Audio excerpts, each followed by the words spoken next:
The best advice I have been given by far is to never apologize for who I am. And a second piece of advice that I've been given is never let other people's problems become your own problems. Because I'm one of those people, I like to take on everything for everybody, and I can't do that. So that was one of the best pieces of advice I've ever been given.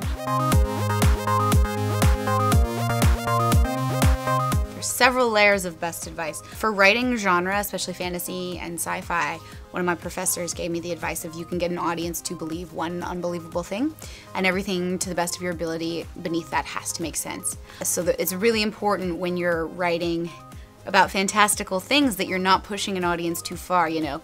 For Harry Potter, okay, the thing I need you to accept is that there are people in our world who have magic powers and they are secret, and everything else has to make sense within that realm of possibility. Once you step a little further, it can be a little hard, and then you lose your audience. It's almost like they have a thread tied to them, and it's really easy to break. Be authentic, be yourself. Don't worry about what people perceive or want you to be. The best thing is just to be the best you.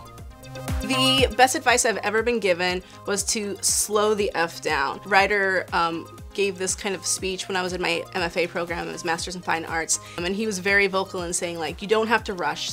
Writing is not a sprint, it's not a race. The only person you're in a competition with is yourself, so take your time and do it well. Someone once told me that no one will knock on your door to ask you what you've been writing. You have to actually put it out there, which is terrifying, but true.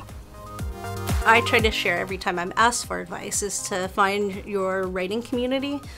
And I always think back to when I was drafting Simon Verses, which was my debut, and I wrote that in total isolation. But now I think I have a better understanding of how much that support from other writers and just from other like bookish people and people who play different roles in the community, just how much that helps, just from a creative perspective of bouncing ideas off, but also just emotionally and psychologically. So this comes from one of my best friends, Sabah Tahir, who's an author.